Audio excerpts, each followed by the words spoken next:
بسم اللہ الرحمن الرحیم۔ السلام علیکم۔ حضرت فاطمہ رضی اللہ تعالیٰ عنہ کی شادی۔ جناب رسول اللہ صلی اللہ علیہ وآلہ وسلم نے حضرت فاطمہ رضی اللہ تعالیٰ عنہ کو حضرت علی رضی اللہ تعالیٰ عنہ کے لیے مخصوص کر دیا تھا، اور آپ صلی اللہ علیہ وآلہ وسلم چاہتے تھے کہ حضرت علی رضی اللہ تعالیٰ عنہ کی طرف سے اس کی پیشکش کی جائے۔ جناب فاطمہ رضی اللہ تعالیٰ عنہ پیغمبر خدا صلی اللہ علیہ وآلہ وسلم کی بیٹی اور اپنے زمانے کی ممتاز خواتین سے تھیں۔ جمال ظاہری اور روحانی و اخلاقی اقتدار اپنے والدین سے ورثہ میں پایا تھا۔ رسول اللہ صلی اللہ علیہ وآلہ وسلم کی دختر ہونے کی وجہ سے آپ کی ذات اقدس قریش و باعظمت شخصیات اور دولت مند حضرات کی نگاہوں میں مرکز توجہ تھی۔ بعض حضرات نے اپنے لیے رشتہ تک بھیجا، مگر رسول اللہ صلی اللہ علیہ وآلہ وسلم بالکل پسند نہیں فرماتے تھے، مگر اس طرح فرماتے تھے کہ اگر ان حضرات کو پتہ چل جاتا کہ ان حضرت صلی اللہ علیہ وآلہ وسلم ان سے خفا ہیں۔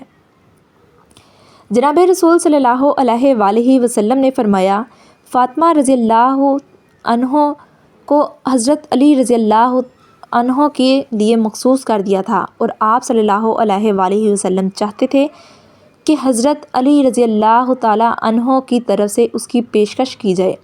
حضرت علی رضی اللہ تعالیٰ عنہ کی پیشکش اصحاب پیغمبر صلی اللہ علیہ وآلہ وسلم نے یہ مخصوص کر دیا تھا کہ پیغمبر خدا کا دل چاہتا ہے کہ اگر حضرت فاطمہ رضی اللہ تعالیٰ عنہ کا عقد حضرت علی رضی اللہ تعالیٰ عنہ سے کر دیں، لیکن حضرت علی کی طرف سے اس کی پیشکش نہیں ہو رہی تھی۔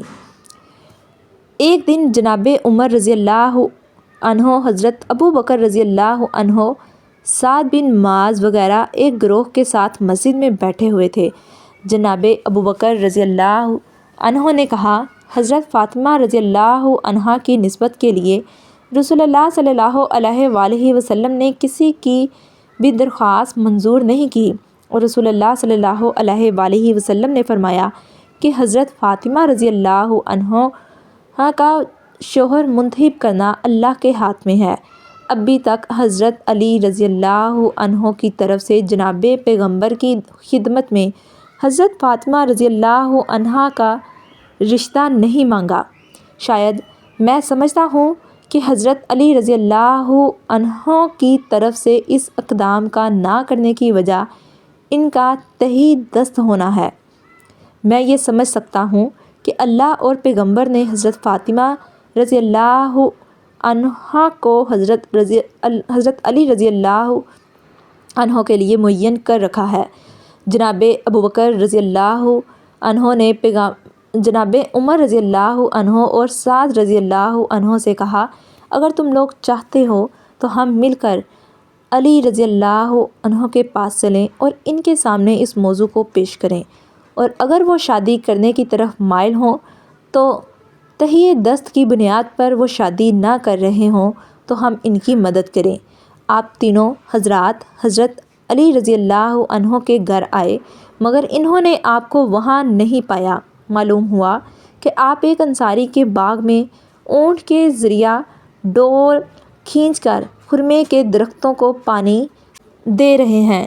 تینوں اصحاب حضرت علی رضی اللہ عنہ کے پاس آئے، اور آپ رضی اللہ عنہ نے فرمایا کہ کہاں سے آ رہے ہیں اور میرے پاس کس غرض سے آئے ہو؟ جناب ابو بکر رضی اللہ عنہ نے کہا، یا علی رضی اللہ عنہ، تم کمالات کے لحاظ سے ہر ایک سے بالا تر ہو۔ ہم سب آپ کے مقام و مرتبہ جو رسول اللہ صلی اللہ علیہ وآلہ وسلم کو آپ سے ہے، اس سے آگاہ ہیں۔ بزرگان اور اشراف قریش حضرت فاطمہ رضی اللہ عنہ کی خواستگاری کے لیے جا چکے ہیں، لیکن تمام لوگوں کی باتوں کو پیغمبر اکرم صلی اللہ علیہ وآلہ وسلم رد فرمایا ہے، اور یہ فرمایا ہے کہ جناب حضرت فاطمہ رضی اللہ عنہ کا شوہر معین نہیں، خداوند عالم کے ہاتھ میں ہے۔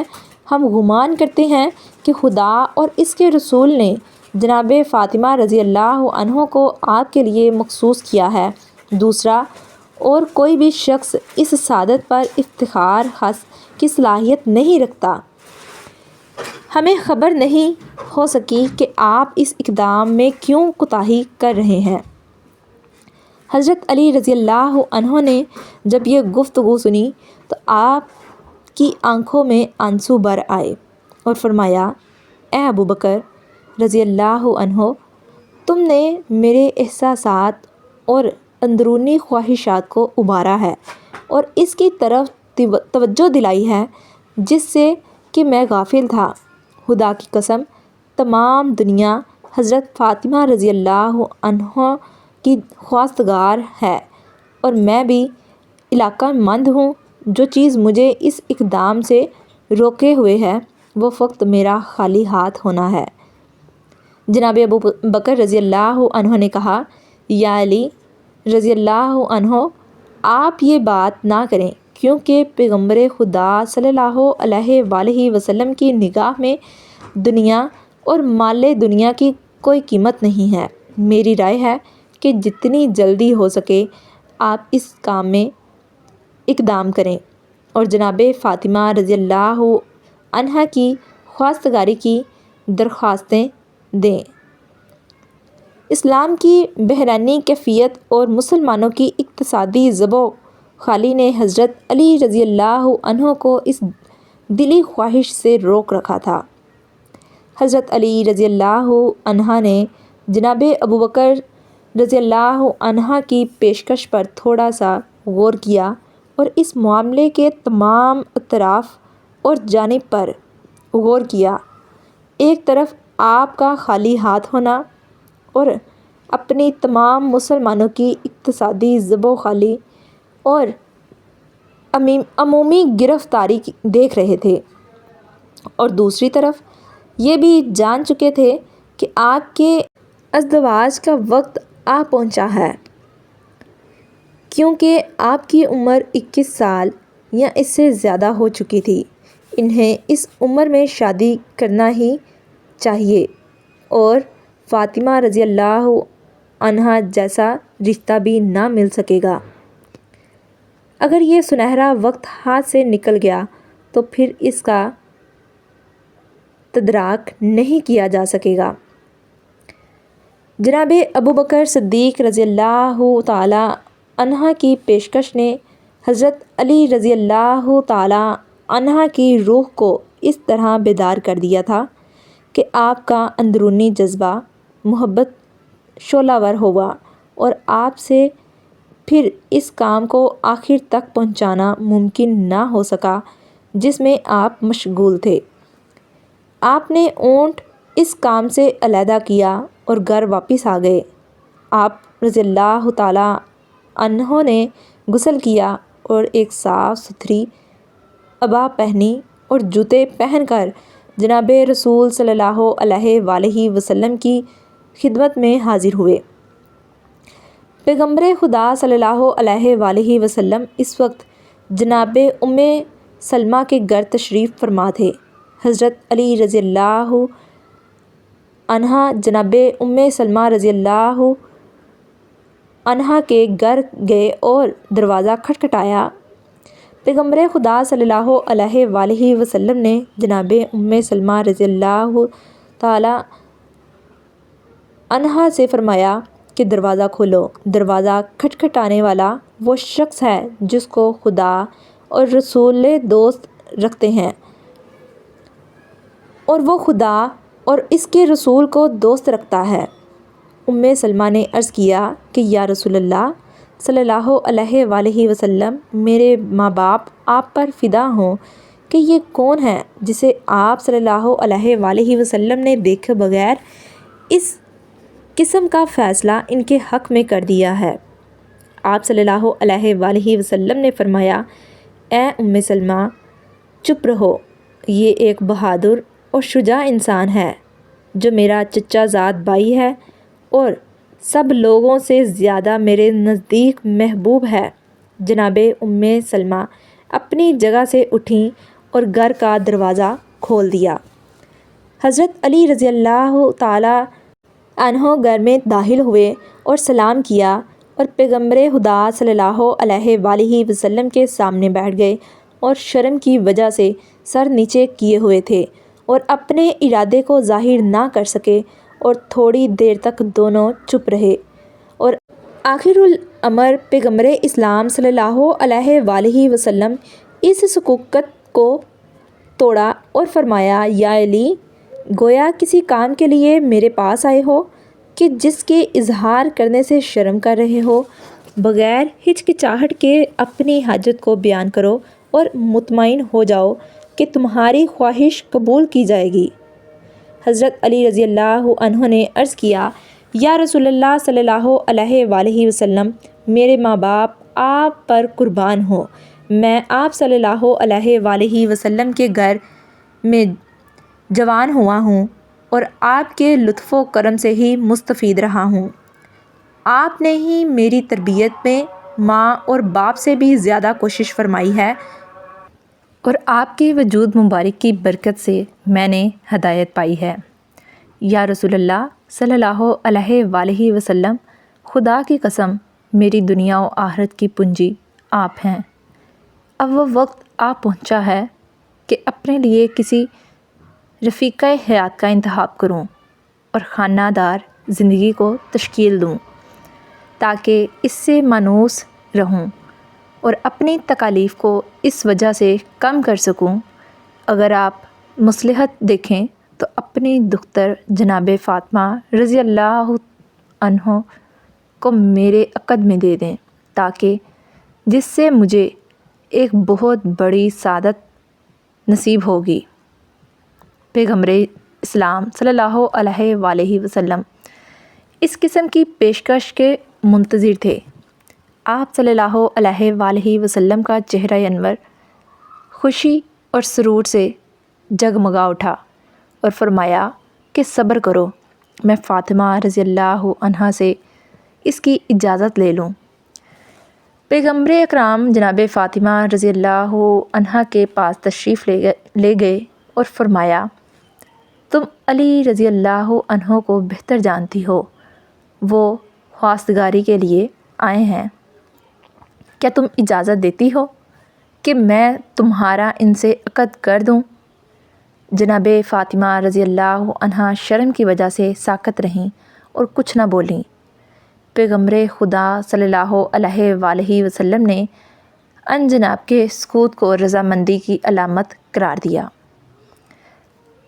پیغمبر صلی اللہ علیہ وآلہ وسلم نے فرمایا، اے علی، تم جلدی سے مسجد میں جاؤ، میں بھی تمہارے پیچھے آ رہا ہوں، تاکہ لوگوں کے سامنے عقد کی تقریب اور خطبہ عقد بجا لاؤ۔ علی رضی اللہ عنہ خوشی اور مسرور سے مسجد روانہ ہو گئے۔ جناب عمر رضی اللہ عنہ، ابو بکر رضی اللہ عنہ اور راستے میں ملاقات ہو گئی۔ تمام واقعہ سے ان کو آگاہ کیا اور کہا کہ رسول اللہ صلی اللہ علیہ وآلہ وسلم نے اپنی دختر مجھ سے تجویز کر دی ہے اور ابھی میرے پیچھے آ رہے ہیں تاکہ لوگوں کے سامنے عقد کے مراسم انجام دیں۔ پیغمبر خدا صلی اللہ علیہ وآلہ وسلم جبکہ آپ کا چہرہ خوشی اور شادمانی سے چمک رہا تھا، مسجد میں تشریف لائے اور خدا کی حمد و ثنا کے بعد فرمایا، اے لوگو، آگاہ رہو کہ جبرائیل رضی اللہ عنہ مجھ پر نازل ہوئے ہیں اور خداوند کریم کی طرف سے پیغام لائے ہیں کہ حضرت علی رضی اللہ عنہ اور جناب فاطمہ رضی اللہ عنہا کے ازدواج کے مراسم عالم والا میں فرشتوں کے حضور منعقد کیے جا چکے ہیں اور حکم دیا ہے کہ زمین پر بھی مراسم انجام دیے جائیں۔ میں تم کو گواہ قرار دیتا ہوں۔ آپ اس کے بعد بیٹھ گئے اور حضرت علی رضی اللہ عنہ سے فرمایا کہ اٹھو اور خطبہ پڑھو۔ حضرت علی رضی اللہ عنہ کھڑے ہوئے اور فرمایا کہ میں خداوند عالم کا اس کی نعمتوں کا شکر ادا کرتا ہوں اور ایسی گواہی دیتا ہوں جو اس ذات کو پسند ہو کہ اس کے علاوہ کوئی خدا نہیں ہے اور ایسا درود ہو جناب محمد صلی اللہ علیہ وآلہ وسلم پر جو آپ کے مقام و درجہ بالا تر کر دے۔ لوگوں، میرے اور فاطمہ رضی اللہ عنہا کے ازدواج کو اللہ تعالیٰ نے پسند فرمایا ہے اور اس کا دیا ہے میرے اور فاطمہ رضی اللہ عنہا کے ازدواج سے اللہ راضی ہے اور اس کا حکم دیا ہے۔ لوگوں، رسول اللہ صلی اللہ علیہ وآلہ وسلم نے فاطمہ رضی اللہ عنہا کا عقد مجھ سے کر دیا ہے اور میری زرہ کو بطور مہر قبول فرمایا ہے۔ آپ ان سے پوچھ لیں اور گواہ ہو جائیں۔ مسلمانوں نے پیغمبر اکرام کی خدمت میں عرض کیا، یا رسول اللہ صلی اللہ علیہ وآلہ وسلم، آپ نے فاطمہ رضی اللہ عنہا کا علی رضی اللہ عنہ سے کر دیا ہے؟ رسول اللہ صلی اللہ علیہ وآلہ وسلم نے جواب فرمایا، ہاں۔ تمام حاضرین نے دعا کے لیے ہاتھ اٹھائے اور کہا کہ خدا اس ازدواج کو تمہارے لیے مبارک قرار دے اور تم دونوں کے درمیان محبت اور الفت پیدا کر دے۔ حضرت زہرا رضی اللہ عنہا کا مہر ایک زرہ کہ جس کی قیمت 400 یا 480 یا 500 درہم تھی، یمنی کتان کا ایک جوڑا، ایک گزفند کی کھال رنگی ہوئی، حضرت زہرا رضی اللہ عنہا کا جہیز۔ رسول اللہ صلی اللہ علیہ وآلہ وسلم نے حضرت علی رضی اللہ عنہ سے فرمایا، ابھی اٹھو اور اس زرہ کو جو تم نے حضرت فاطمہ الزہرا رضی اللہ عنہا کے لیے مہر قرار دی ہے، یہ بازار میں جا کر فروخت کرو تاکہ میں تمہارے لیے جہیز اور گھر کے اسباب مہیا کروں۔ حضرت علی رضی اللہ عنہ بازار گئے اور زرہ کو فروخت کیا۔ مختلف روایات میں زرہ کی قیمت الگ الگ بتائی گئی ہے۔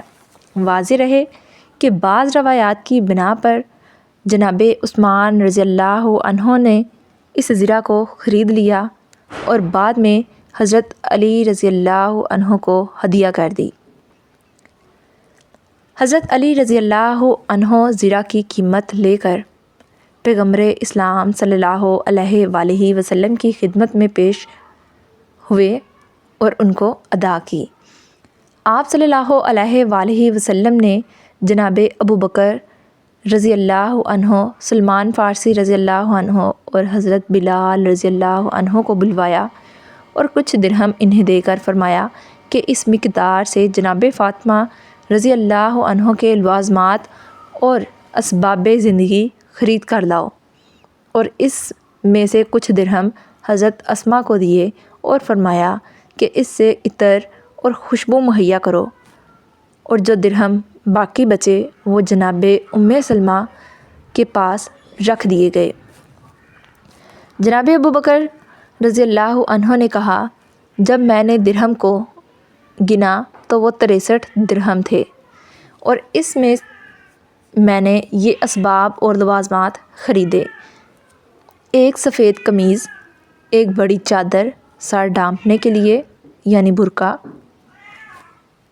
ایک سیاہ خبری حلہ، ایک چارپائی جو کھجور کے لیف سے بنی ہوئی، 2 عدد توشک، ایک میں گوسفند کی پشم بڑی تھی اور دوسری میں کھجور کے پتے، 4 عدد تکیے جو گوسفند کے چمڑے سے بنائے گئے تھے جن کو ازخر نامی خوشبودار گاز سے بھرا گیا تھا، 1 عدد چٹائی ہجری نامی، 1 عدد دستی چکی، 1 تانبا کا پیالہ پانی بھرنے کے لیے، 1 عدد چمڑے کی مشک، کپڑے دھونے کے لیے 1 عدد تھال، دودھ کے لیے 1 عدد پیالہ، پانی پینے کے لیے 1 عدد برتن، 1 پشمی پردہ، 1 عدد لوٹا، 1 عدد مٹی کا برتن جسے صراحی کہا جاتا ہے، فرش کرنے کے لیے 1 عدد چمڑا، 2 عدد کوزے، 1 عدد عبایا، جب جناب زہرا رضی اللہ عنہا کا جہیز جناب رسول صلی اللہ علیہ وآلہ وسلم کے سامنے لے آئے تو آپ کی آنکھوں سے آنسو جاری ہو گئے اور سر کو آسمان کی طرف بلند کر کے فرمایا، خدا اس شادی کو مبارک کرے جس کے اکثر برتن مٹی کے ہیں۔ حضرت علی رضی اللہ عنہ کے گھر کا اثاثہ، ایک لکڑی کہ جس پہ کپڑے اور پانی کی مشک ٹانگی جا سکے، گوسفند کی کھال، ایک عدد مشک، ایک عدد چھلنی، ایک عدد تکیہ تھا۔ امید ہے آپ کو یہ واقعہ پسند آیا ہوگا۔ ویڈیو اچھی لگے ویڈیو کو لائک، شیئر اور چینل کو سبسکرائب کرنا مت بھولیں۔ ملتے ہیں نیکسٹ ایسی ہی ویڈیو میں، تب تک کے لیے اللہ حافظ۔